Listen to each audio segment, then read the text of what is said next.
Palavra da Verdade, com Hernandes Dias Lopes.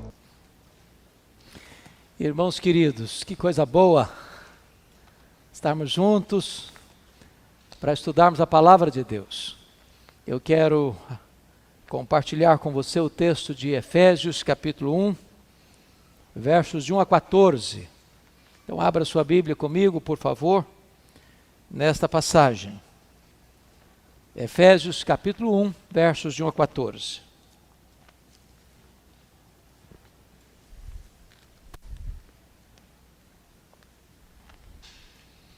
Está escrito o seguinte: Paulo, apóstolo de Cristo Jesus, por vontade de Deus, aos santos que vivem em Éfeso e fiéis em Cristo Jesus.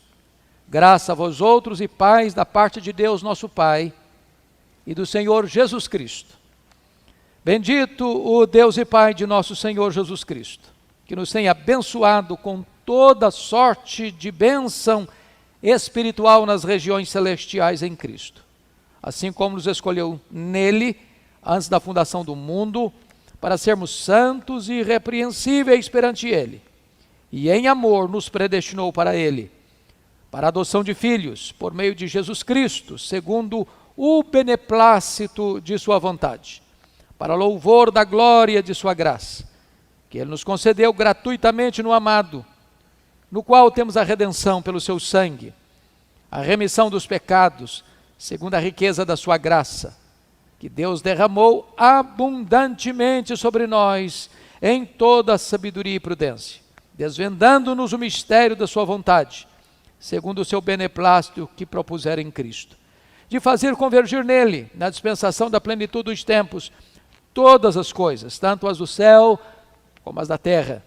Nele, digo, no qual fomos também feitos herança, predestinados segundo o propósito daquele que faz todas as coisas, conforme o conselho da sua vontade, a fim de sermos para louvor da sua glória, nós os que de antemão esperamos em Cristo, em quem também vós, depois que outrora, ou melhor, depois que ouvistes a palavra da verdade, o evangelho da vossa salvação, tendo nele também crido, fostes selados com o Santo Espírito da promessa, o qual é o penhor da nossa herança, até o resgate da sua propriedade, em louvor da sua glória. Amém. Eu gostaria de pensar um pouco com vocês sobre a igreja, o povo mais rico do mundo. Não é brincadeira não, é fato. Igreja, o povo mais rico do mundo. Eu não sei se vocês notaram um fato. Dos versos 3 a 14, não há nenhum ponto final. Só já no finalzinho mesmo, encerrou o texto. Este é um dos mais longos parágrafos de toda a literatura universal. Você vai ler 100 livros no ano, você não vai encontrar um livro sequer que tenha um parágrafo tão longo quanto esse. Paulo está tratando de um assunto tão empolgante, ele está como que despejando a sua alma em torrentes caudalosas, em catadupas, e ele não pode parar, ele não pode interromper o raciocínio. Ele vai numa sequência lógica, eloquente, profunda, caudalosa, do verso 3 ao verso 14. Bom, dito isto, apenas nota de rodapé, vamos entender essa passagem.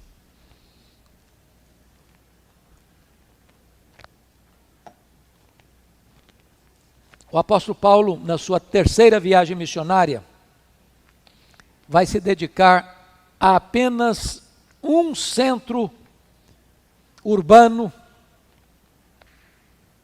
uma grande metrópole da época chamada Éfeso. Quando você visita Éfeso hoje, as ruínas da cidade de Éfeso, você ainda tem um senso da grandeza do que era aquela cidade. Era a capital da província da Ásia, a mais importante cidade da Ásia, a maior cidade da Ásia. Ela tinha na época mais de 300 mil habitantes. E Paulo vai se dedicar ali o maior tempo a uma cidade nas suas viagens missionárias. Paulo nunca tinha passado 3 anos nas viagens missionárias como ficou em Éfeso, dada a importância da cidade. E Paulo experimenta nessa cidade, irmãos, um dos grandes avivamentos da história. Eu confesso a vocês que não tem como explicar o que aconteceu ali, a não ser por uma intervenção divina. Porque em 3 anos que Paulo fica ali, a cidade muda por completo a sua postura. Era uma cidade fortemente idólatra, porque hospedava o templo da deusa Diana, que era uma das 7 maravilhas do mundo antigo. 4 vezes maior que o Partenon de Atenas. Um palácio de mármore, majestoso. O comércio da cidade, que era uma cidade portuária e com muito fluxo comercial, caravanas chegando e saindo todos os dias, tinham no nicho do templo, que eram miniaturas do templo, o principal produto dos turistas, que chegavam e saíam.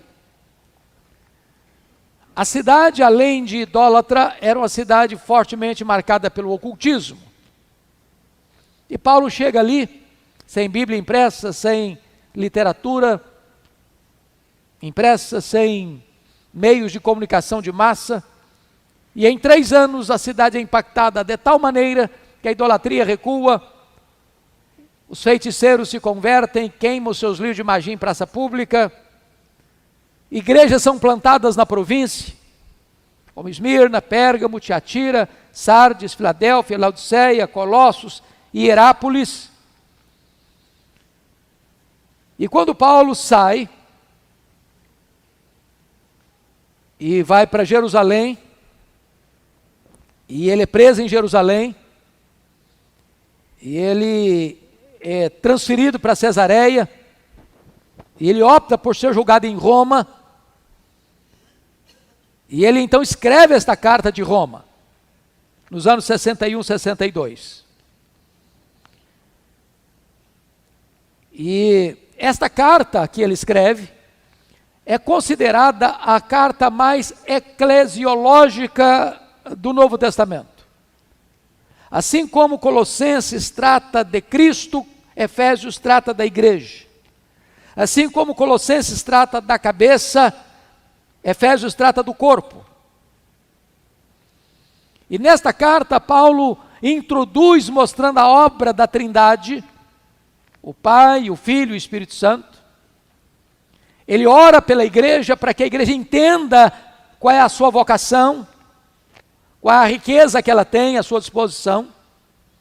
No capítulo 2, ele retrata a salvação da igreja, como nós estávamos outrora, mortos, escravos do diabo, da carne, do mundo.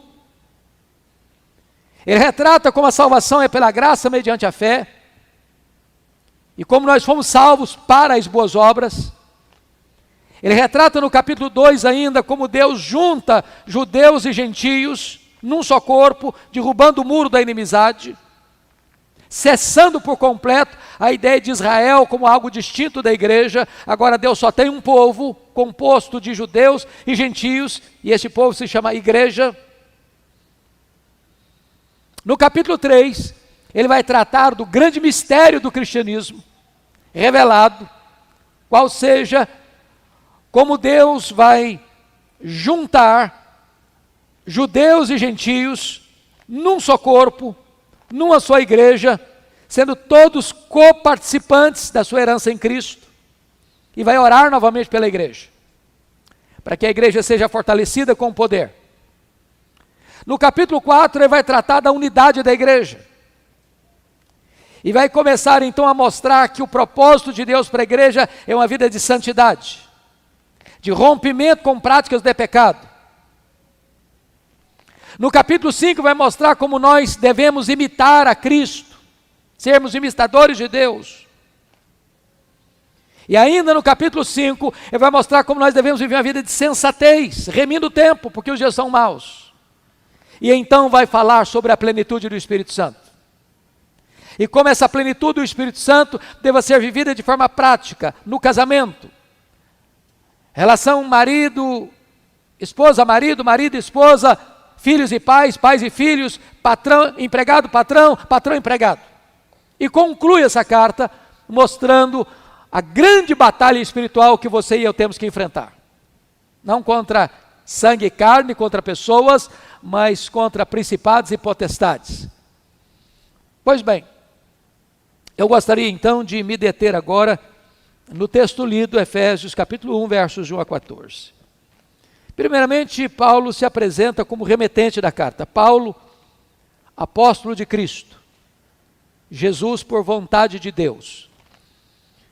É interessante isso, porque Paulo, ele é o enviado de Cristo. Um apóstolo precisava ser testemunha da ressurreição de Cristo, ou do Cristo ressurreto, e um apóstolo precisava ser chamado diretamente por Cristo, e um apóstolo precisava selar o seu apostolado, recebendo dons de Deus para exercer maravilhas, sinais, prodígios. Fica evidente, portanto, que não tem mais apóstolo hoje, nesse sentido bíblico.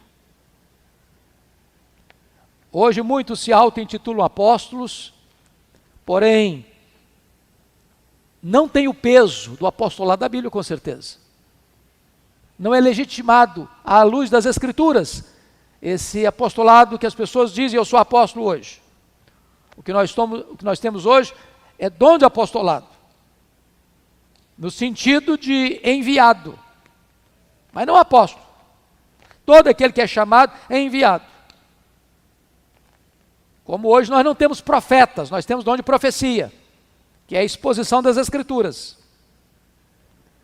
Mas Paulo é um apóstolo, porque foi chamado por Jesus Cristo, teve a visão do Cristo ressurreto, e teve o seu ministério com selo deste ministério, através de sinais e de maravilhas. E ele diz no capítulo 12, verso 12, segundo aos Coríntios, pois as credenciais do apostolado foram apresentadas no meio de vós, com toda persistência, por sinais, prodígios e poderes miraculosos. Paulo é um apóstolo de Cristo Jesus, não porque ele se auto-intitulou, mas por vontade de Deus. Então ele aqui define quem é o remetente. Aqui ele se apresenta.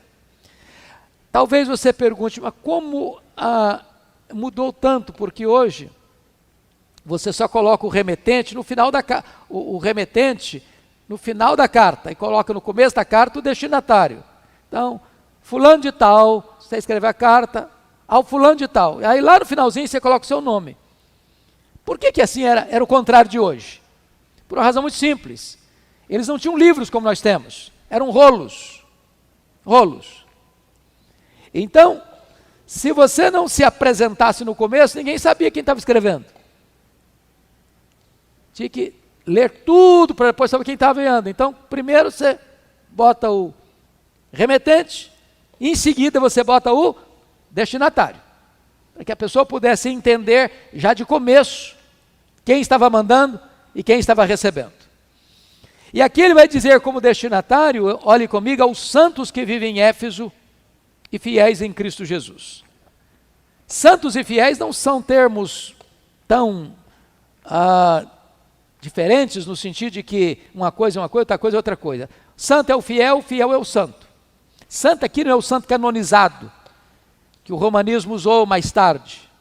Alguém que concorre aí a uma espécie de luta para demonstrar que fez milagres e tal, então a igreja declara santo, canoniza, e aí a pessoa começa a fazer parte de um panteão de intercessores. A Bíblia não tem essa ideia. Santo aqui é alguém que foi separado para Deus, que pertence a Deus, que é diferente agora daquele mundo em que ele foi tirado para viver uma vida de novidade, de santidade, de exaltação a Deus. O santo é um fiel, aquele que crê. Agora veja que você tem dois endereços: aos santos que estão em Éfeso e fiéis em Cristo. Você tem duas nacionalidades. Você é tanto cidadão da terra como você é cidadão do céu. Você está em vitória e você está em Cristo.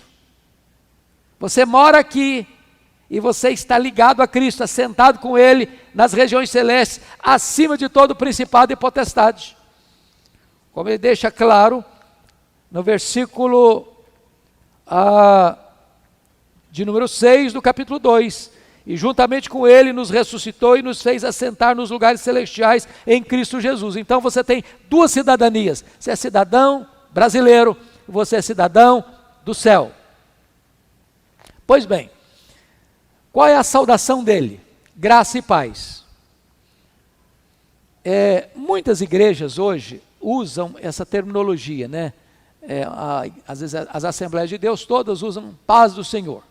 Eu tenho o privilégio hoje de pregar em muitas igrejas da Assembleia de Deus, Brasil afora e fora do Brasil. E esse é o bom dia deles, é o boa tarde deles. Nenhum assembleiano cumprimenta o seu irmão assim, bom dia, boa tarde, boa noite. Sempre é a paz do Senhor. De criança a idosos, de pastores a gente nova convertida. Todos, esse é o cumprimento, paz do Senhor. Outras igrejas usam essa expressão, graça e paz. Graça e paz. Pegando certamente esta prática neotestamentária da saudação às igrejas. Nós presbiterianos não temos nenhum hábito nem outro, né? Nós cumprimentamos com o mesmo amor, com o mesmo zelo, com o mesmo carinho. Bom dia, boa tarde, boa noite, tudo bem? O tudo bem já é um negócio complicado de perguntar, porque se a pessoa resolver falar, a gente também não tem tempo para ouvir, né?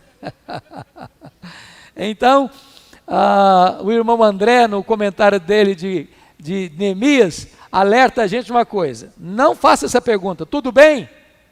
Que quem faz pergunta precisa ter tempo para escutar a resposta. E se escutar a resposta, está comprometido em socorrer e ajudar. Então, se você não tem interesse em ajudar ninguém, não faça essa pergunta. Está tudo bem? Porque ela compromete você. Bom, o certo é que graça é a raiz, a paz é o fruto. Não tem paz sem graça. E sempre que tem graça, tem paz. Então você foi salvo pela graça. E por ser salvo pela graça, você foi reconciliado com Deus. Agora o caminho está aberto. Você tem livre acesso.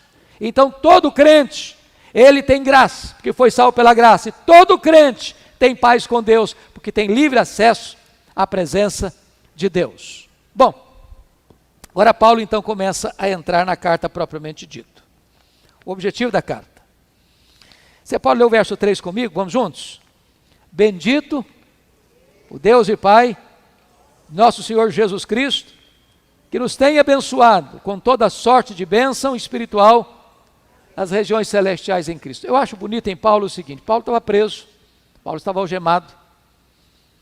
Paulo não começa essa carta falando dele, ele não começa essa carta pedindo nada para ele, ele não começa essa carta mostrando o sofrimento dele, ele começa exaltando a Deus, uma das mais belas doxologias da Bíblia. E aqui ele vai falar, primeiramente, a fonte das bênçãos. Bendito Deus e Pai de nosso Senhor Jesus Cristo, que nos tem abençoado. Abençoou ontem? Está abençoando hoje? Vai abençoar amanhã. Então a fonte das bênçãos é Deus, o Pai. Depois ele vai falar da natureza das bênçãos. Quais são aí? Que nos tem abençoado com toda sorte e bênção, o quê? Espiritual. Se você lê o Antigo Testamento, grande parte das bênçãos de Deus no Antigo Testamento eram traduzidas em bênçãos materiais. No Novo Testamento você vai notar que as bênçãos são espirituais. E terceiro, primeira fonte, segunda natureza. Terceiro, a esfera das bênçãos, nas regiões celestiais em Cristo Jesus. Então eu só quero destacar o fato que você é uma pessoa abençoada. Nenhum crente pode se sentir não abençoado. Aliás, você já é abençoado com toda sorte de bênção, não de algumas. Por isso que você é rico, muito rico. Porque quem abençoa você é Deus. As bênçãos que você tem são espirituais. A esfera dessas bênçãos é nas regiões celestes, em Cristo. Dito isto, dessa doxologia, Paulo vai passar agora para as bênçãos procedentes do Pai. E eu chamo a sua atenção que Paulo, aqui no texto lido, vai destacar que você é tão abençoado que ao salvar você, a própria Trindade está comprometida com esta salvação. Deus o Pai, Deus o Filho, Deus o Espírito Santo. Então vamos lá. Primeiramente, veja você o verso de número 4. Assim como nos escolheu nele antes da fundação do mundo, para sermos santos, irrepreensíveis perante ele, e em amor nos predestinou para ele para a adoção de filhos. Vamos pegar aqui a primeira coisa que Deus faz por você, está escrito aí, Deus nos escolheu. O que ele está dizendo aqui? Essa é a grande doutrina da eleição. Não foi você quem escolheu a Deus, foi Deus quem escolheu você. Agora notem que Deus é o autor da eleição. Não fosses vós que me amastes primeiro, eu vos amei primeiro. Segundo, o tempo dessa escolha. Deus nos escolheu antes da fundação do mundo. Portanto, não tem mérito envolvido. A causa não é o seu mérito. É a graça. É o beneplácito de Deus. É a boa vontade de Deus. Terceiro, qual é aqui o agente desta eleição? Deus nos escolheu em Cristo, de tal maneira que ninguém é salvo a não ser que esteja em Cristo. Não há eleição fora de Cristo. Não há salvação fora de Cristo. Quarto, qual é o propósito desta eleição? Está escrito, para que sejamos santos e irrepreensíveis perante Ele em amor. Então, nenhuma pessoa pode se sentir eleita por Deus se não vive uma vida de santidade e irrepreensibilidade. Tem muita gente que rejeita a doutrina da eleição porque não compreende de fato o que é eleição. Quando eu escuto algumas pessoas criticando a doutrina da eleição, eu digo, não, esse negócio de ser eleito, isso é uma bobagem, porque... Então quer dizer que você está salvo, é? Então quer dizer que eu posso viver do jeito que eu quiser? Que está salvo, é? Então quer dizer que Deus elegeu, o cara pode viver o que quiser viver, que vai ser salvo do mesmo jeito? É isso? Não é isso. Não é isso. O mesmo Deus que elege os fins, sua salvação, elege os meios. Os meios. Quem é o eleito? É aquele que ouve a voz do pastor. É aquele que atende a voz do pastor. É aquele que vem a Cristo através do arrependimento e da fé. É aquele que é convertido, regenerado, nascido de novo. É aquele que vive uma vida de santidade e irrepreensibilidade. Ou seja, se alguém diz, não, eu estou eleito, seguro, garantido, e vive uma vida em pecado, o que ele está provando? Nunca foi eleito, nunca foi salvo, nunca foi regenerado. Então, quando as pessoas rejeitam a doutrina da eleição, não é a doutrina da eleição que elas rejeitam um falso entendimento do que seja a doutrina da eleição. O que eles rejeitam, nós rejeitamos também. Nenhum de nós pleiteia segurança de salvação, garantia de eleição, para alguém que deliberadamente vive no pecado. Deus não nos salvou no pecado, Deus nos salvou do pecado. Então essa é a primeira verdade que Paulo trabalha aí. Segundo, olha o versículo 5. Deus não só nos escolheu, mas Deus também nos adotou para a adoção de filhos por meio de Cristo Jesus. Irmãos, a adoção é uma das doutrinas mais lindas da Bíblia.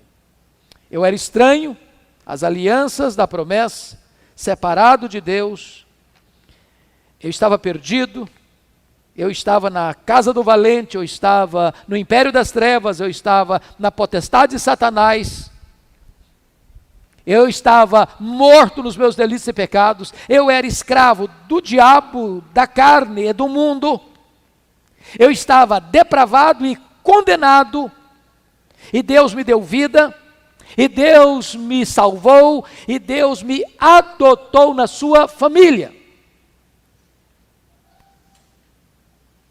Posso chamá-lo de pai, e posso dizer que sou herdeiro dele e co-herdeiro com Cristo.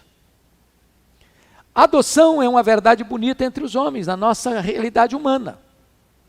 Quando um homem e uma mulher, podendo ter filhos ou não podendo ter filhos, tendo filhos ou não tendo filhos, toma a decisão de adotar alguém, essa não é uma decisão irrefletida, não acontece casualmente, como muitas vezes, uma situação normal, um homem e uma mulher casados, não estão planejando ter filhos, de repente o filho chega. Não acontece isso com adoção. Ao adotar, registrar como filho, recebe o nome da família, é legitimamente herdeiro com os outros filhos, ou, em caso não tendo filhos naturais, ser o herdeiro. Então, é isso que Deus fez com você e comigo. Deus nos colocou na sua família. A sua relação com Deus hoje é uma relação de filho para pai. Você é filho daquele que é a pessoa mais importante do universo. Eu vi na carroceria de um caminhão há poucos dias assim. Eu não tenho tudo que eu gostaria, mas eu sou filho do dono. Você é filho do dono de todas as coisas. Você é o herdeiro de todas as coisas. É nesse sentido que a Bíblia diz que você é muito rico. Sabe por quê? O homem mais rico do mundo hoje, se ele não for convertido, quando ele morrer, leva quanto disso? Zero. Zero. Mas sabe o que a Bíblia vai dizer? Que Deus, na segunda vinda de Cristo, vai restaurar este universo. Haverá novos céus e nova terra. E sabe quem vai ser o herdeiro de todas essas coisas? Você e eu. Vamos usufruir tudo isso. Vamos reinar sobre tudo isso. Vamos desfrutar de tudo isso. Você é plenamente herdeiro, porque você é filho. Terceiro lugar, olha comigo aí, por gentileza, que Deus nos aceitou, versículo 6, para louvor da glória de sua graça, que Ele nos concedeu gratuitamente no amado. Ele nos concedeu isto de forma gratuita, você foi literalmente aceito no amado. Em Cristo você é aceito. Se você está em Cristo, na palavra de Romanos 2:12, você tem livre acesso ao trono da graça. A ideia lá de acesso a esta graça na qual estamos firmes, a palavra acesso no grego era a mesma palavra para o caminho da entrada do navio no cais, ou era a palavra usada para alguém entrar na sala do trono. Você sabe que, de um contexto oriental, ninguém podia ter acesso ao rei, a não ser o filho primogênito do rei, o herdeiro do trono. Nem mesmo a rainha podia chegar se o rei não permitisse, ela não tinha livre acesso. A ideia aqui é que se você é filho de Deus, você tem caminho aberto, qualquer hora, qualquer dia, em qualquer lugar, sob qualquer circunstância, você tem livre acesso, você é aceito no amado. Bom, dito isso, vamos para a obra do Filho. Olha aí comigo, verso 7. Primeiro, no qual temos a redenção. Redenção. E essa é uma palavra do mercado. Redenção é uma palavra quase que comercial. A ideia aqui era de você ir ao mercado e... Era a época do mercado dos escravos. E alguém ia e pagava um valor por um escravo, e aquele escravo se tornava sua propriedade. Na verdade, O Senhor nos resgatou, Ele nos comprou. E Ele nos comprou com o seu próprio sangue. Ele nos adquiriu para Ele. Nós somos propriedade dEle. Nós pertencemos a Ele. E agora que Ele nos comprou, Ele não nos chama de servos. Ele nos chama de quem mesmo? De amigos. A relação não é de um senhor de escravo severo e de um escravo humilhado. Agora a relação é de que você, sendo dele, você foi feito membro da família dele, e você foi adotado por ele, e você é amigo dele. O Senhor tem direito sobre você de duas maneiras. Ele criou você e Ele comprou você. Você é duplamente propriedade dEle. Segundo lugar, qual é a obra do Filho? Olha comigo o versículo 7b. No qual temos a redenção pelo seu sangue, a remissão dos pecados segundo a riqueza da sua graça. Remissão de pecados aqui está falando de perdão. Você tem perdão. Ô irmãos, isso é tão maravilhoso, porque a Bíblia diz que não há homem que não peque, não há nenhum que não seja pecador. E o pecado é o maior atormentador do mundo. Nada machuca mais o ser humano do que o pecado.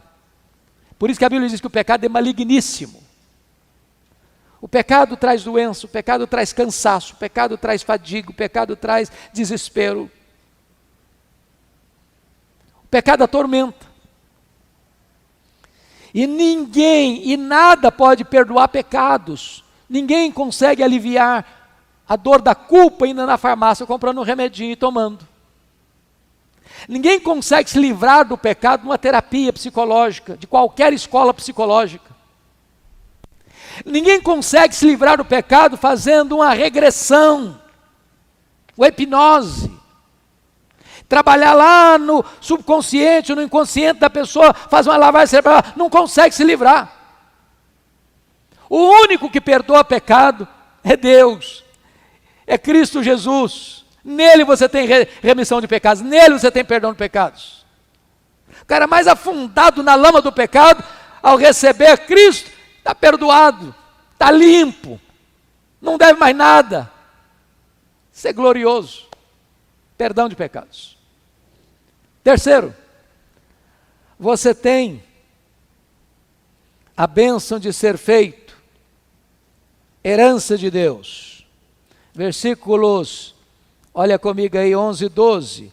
Nele digo, no qual fomos também feitos herança, predestinados segundo o propósito daquele que faz todas as coisas, conforme o conselho da sua vontade, a fim de sermos para o louvor da glória, nós os que de antemão esperamos nele. Meus irmãos, nós fomos feito herança.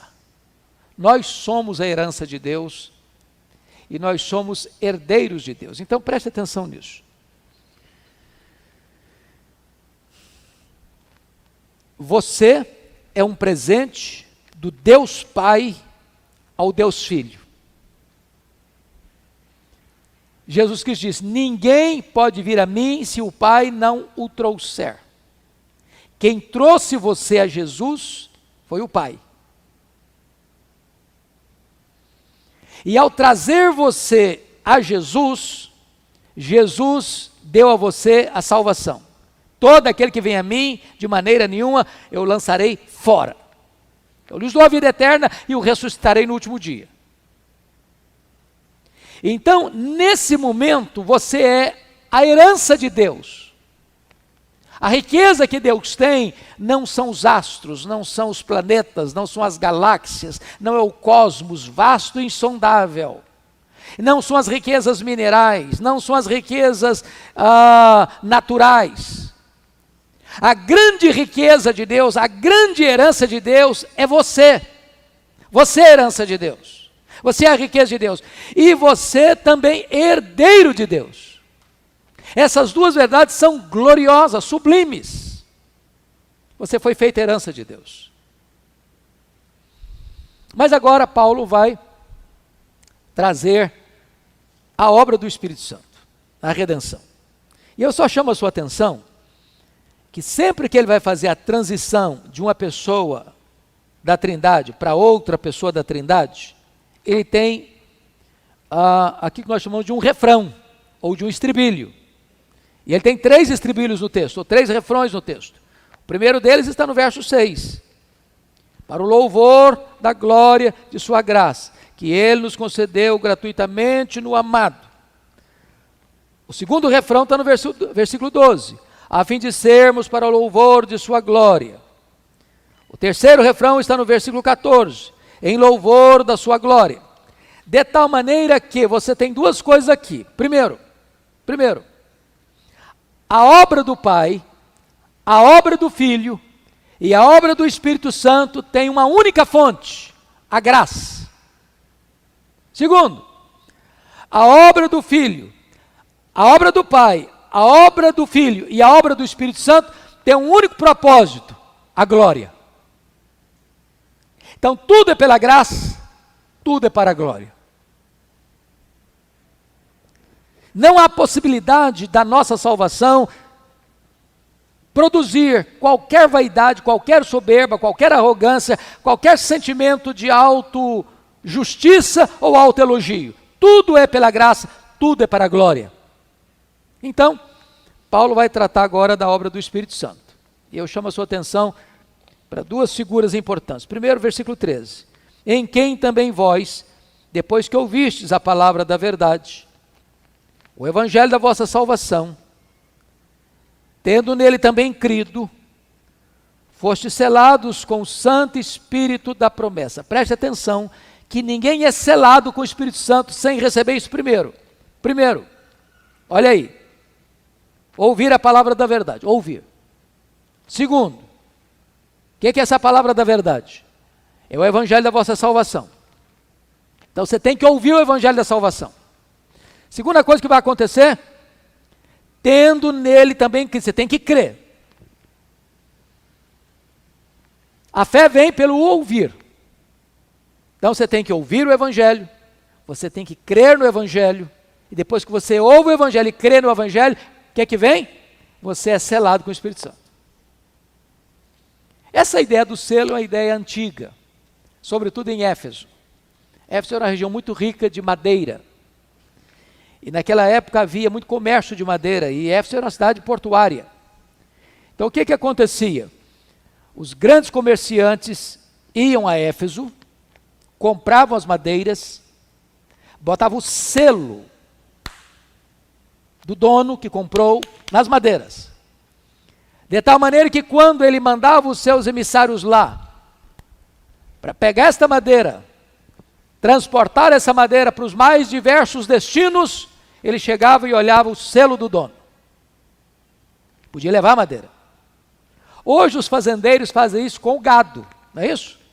O fazendeiro, ele tem uma marca, ou as iniciais do nome dele, ou o emblema que ele cria, e toda reis que ele tem, toda vaca, todo boi, todo bezerro, todo garrote, etc e tal, ele vai lá com ferro quente e marca o gado.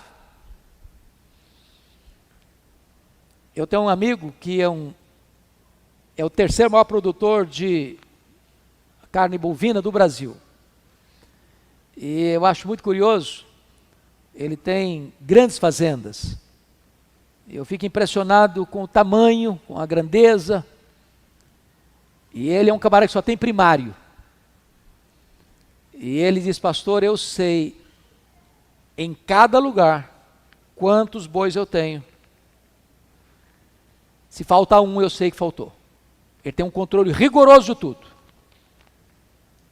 Ele tem a marca dele em cada um. E ele tem um painel com tudo isso, controladíssimo. Então a primeira coisa que eu estou querendo dizer para você, nesse quesito, é o seguinte: quando o Espírito Santo diz, fosse selados com o Espírito Santo a promessa, selo fala de propriedade. Você tem dono. Você é propriedade exclusiva de Deus. Você tem o selo do Espírito Santo em você. Segundo, selo, da nossa realidade, fala de qualidade, né? O ISO 90, é isso mesmo? As empresas usam o ISO 90, selo de qualidade. Você vai no supermercado comprar um alimento, você quer saber se tem selo de qualidade. Se aquele produto não foi adulterado. Se você não está comprando gato por lebre. Se o que você está levando é legítimo, significa que quando você tem o selo do Espírito Santo, você tem o selo de qualidade, de legitimidade. A obra que foi realizada em você não é falsa, não é híbrida, é legítima. Mas terceiro, o selo fala de inviolabilidade. Até hoje, se você pega uma carta selada, que foi mandada por um emissário, por um remetente, para um destinatário, e você romper o lacre e abrir aquela correspondência, isso é um ato criminoso. Esse lacre não pode ser quebrado. Lacres humanos podem até ser quebrados, violados, mas ninguém consegue quebrar o lacre que Deus pôs na sua vida, o selo do Espírito Santo. Em outras palavras, ninguém pode arrebatar você das mãos de Cristo, porque o Espírito Santo foi dado a você como lacre, como selo, como garantia de que você é propriedade exclusiva de Deus. Ninguém pode tomar você de Deus, ninguém. É a segurança da salvação. O que vem a mim, de maneira nenhuma, eu lançarei fora. As minhas ovelhas ouvem a minha voz e me seguem. Eu dou a elas a vida eterna e ninguém as arrebatará das minhas mãos. Mas notem comigo, em último lugar, e eu encerro aqui, versículo 14. O qual é o penhor da nossa herança, até o resgate da sua propriedade, em louvor da sua glória. Agora ele muda a metáfora do selo para a metáfora do penhor. E esta palavra penhor, ela tinha uma ideia muito interessante. Primeiro, era uma palavra comercial. Você ia comprar um produto, você dava a primeira prestação com garantias de que você quitaria, você completaria o pagamento. Então, quando Deus salvou você, Deus deu o Espírito Santo a você, como penhor, dizendo o seguinte: olha, eu já comecei esta grande obra, esta boa obra em você, e eu vou completá-la. Como garantia que eu vou completá-la, eu vou lhe dar o Espírito Santo. Ele é o penhor, ele é a primeira prestação. Então, entendamos uma coisa importante aqui. Quando você está falando de salvação, a salvação está em três níveis, ou três estágios, melhor dizendo. É certo você dizer, eu estou salvo. É certo você dizer, eu estou sendo salvo. É certo você dizer, eu serei salvo. Com respeito à justificação, você já foi salvo. Com respeito à santificação, você está sendo salvo. Com respeito à glorificação, você será salvo. Com respeito à justificação, você já foi salvo da condenação do pecado. Com respeito à santificação, você está sendo salvo do poder do pecado. Mas com respeito à glorificação, você será salvo da presença do pecado. Quando o Espírito Santo foi dado para você como penhor, Deus está garantindo uma coisa a você: você já foi salvo da condenação do pecado, você está sendo salvo do poder do pecado, mas você será salvo da presença do pecado. Isso acontecerá quando? Na glorificação, quando Jesus voltar. Então, penhor é primeira parcela de um pagamento, com a garantia de que o pagamento vai ser concluído. E Paulo diz em Filipenses 1,6 assim: ora, aquele que começou boa obra em vós, vai completá-la até o dia de Cristo Jesus. Mas agora, a palavra penhor tem um outro significado. Era um significado não comercial agora, mas um significado mais relacional, porque era a palavra usada para o anel de noivado. Anel de noivado. Bom, o anel de noivado para nós humanos não é uma coisa tão tão segura, porque nós tomamos decisões às vezes precipitadas, ou nós tomamos decisões e nos arrependemos delas.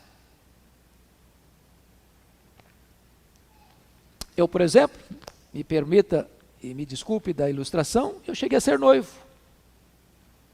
E terminei o noivado, me casei com outra pessoa. Quantos talvez aqui, na caminhada da vida, ficaram noivos, o noivado estava meio turbulento, meio complicado, você percebeu que não ia dar certo, você pediu a Deus direção, tomou outra decisão. Agora eu pergunto, Deus erra? Deus se equivoca? Deus volta atrás? Ele não é homem para mentir. As decisões dele são decisões feitas na eternidade. Quando ele escolheu você, o mundo não existia ainda.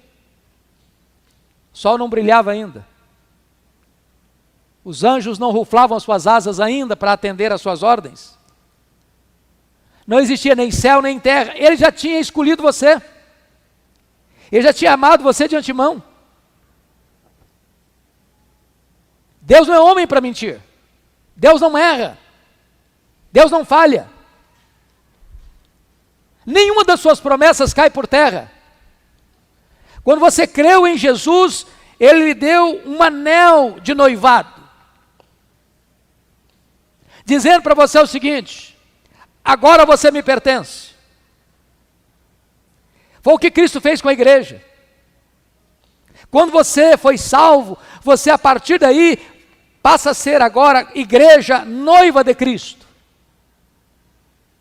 Ele está ataviando esta noiva. Ele está embelezando esta noiva. E ele voltará para esta noiva, para desposá-la. Nenhuma outra noiva pode se passar pela verdadeira noiva. A parábola das 10 virgens é uma prova disso. Não basta frequentar a igreja, não basta ter o nome no hall de membros da igreja, não basta se submeter aos rituais de recepção da igreja. É preciso nascer de novo. A aparência não vai funcionar naquele dia. Mas nenhuma noiva, ou nenhum de nós como noiva, vai ser decepcionado naquele dia. O anel de noivado é garantia de que o casamento vai ser consumado. Jesus voltará e convidará todos aqueles que nele creram para as bodas do Cordeiro. E nós entraremos para essas bodas, uma festa eterna, que nunca vai terminar. Então o que Paulo está mostrando para nós aqui, meus irmãos, é segurança de salvação. A salvação foi planejada por Deus, a salvação é executada por Deus, a salvação será consumada por Deus. Deus Pai escolhe, Deus Filho salva, o Espírito Santo sela. Deus Pai planeja, o Filho executa, o Espírito Santo garante. Esta é a beleza da nossa salvação. Feita por Deus, executada por Deus, consumada por Deus. Então que Deus nos abençoe, queridos, e que a nossa vida possa trazer glória ao nome de Deus, que a nossa vida seja para o louvor da graça de Deus, porque tudo foi feito mediante a graça, para a manifestação da glória de Deus, por toda a eternidade. Vamos ficar em pé, vamos orar, e vamos agradecer a Deus esse tempo precioso, na sua casa, com a sua palavra aberta e exposta. Nossa gratidão a Deus pelo privilégio de pertencermos ao teu rebanho, à tua família, à tua igreja. Bendito é o teu nome porque somos a noiva do Cordeiro. Bendito é o teu nome porque tu nos amaste antes mesmo da fundação do mundo e nos escolheste em Cristo, para vivermos uma vida santa e irrepreensível. Bendito é o teu nome porque um dia ouvimos a voz do Evangelho. Nossos ouvidos foram destampados, nossos olhos foram desvendados, o nosso coração de pedra foi trocado por um coração de carne e tivemos a bênção de uma nova vida em Cristo Jesus. Glória ao teu nome, porque fomos selados com o Espírito Santo e recebemos o penhor do Espírito Santo. Então estamos seguros nas tuas mãos. Caminhamos aqui, Deus, em lutas e provas, mas com a segurança de que cada um de nós chegará diante de ti em Sião. Louvado seja o teu nome, em nome de Jesus. Amém. Deus abençoe, irmãos, bom almoço para todos, e à noite aqui, viu, gente? Todo mundo, hein? Crente precisa estar na igreja. Então venha e traga mais alguém com você. Deus abençoe a todos.